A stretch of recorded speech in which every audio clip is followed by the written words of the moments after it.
पागल बा।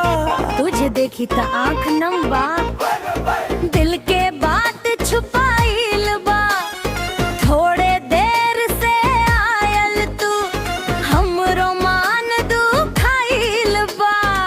आजा आजा मानो दादा, आजा आजा मान जाला, दिल के घावर हम जाला। एक बेर मुस्का के देख, सारा गुस्सा काम जाला।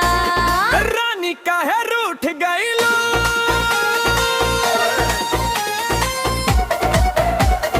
रानी काहे रूठ गइलो, हम तो तोरे बानी सुन। रानी काहे रूठ गइलो,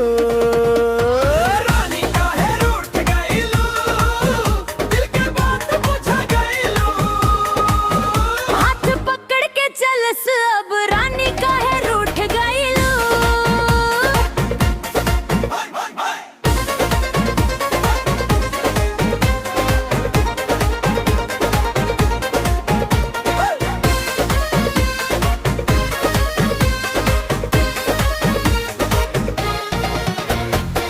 तोहरे खातिर फूल ले आईनी, अंजोरिया जैसन प्यार। दुआर पस बैठल रही हम, तोहरे आवे के इंतजार।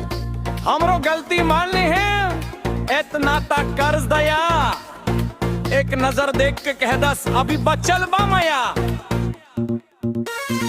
आजा आजा मान जा लला, दिल के घवराम जा लला। एक बेर मुस्का के देख, सारा गुस्सा काम जाला। रानी काहे रूठ गइलो, हम तो तोरे बानी सुना। रानी काहे रूठ गइलो, रानी काहे रूठ गइलो, दिल के बात बुझ गइलो। हाथ पकड़ के चलस, अब रानी काहे रूठ गइलो।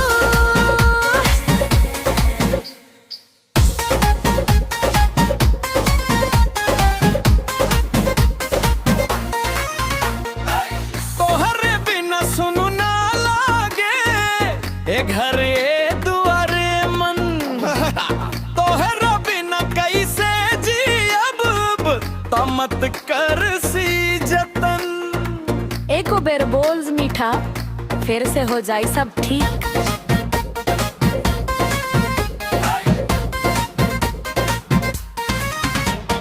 रानी काहे रूठ गइलो, हम तो तोरे बानी सुना। रानी काहे रूठ गइलो।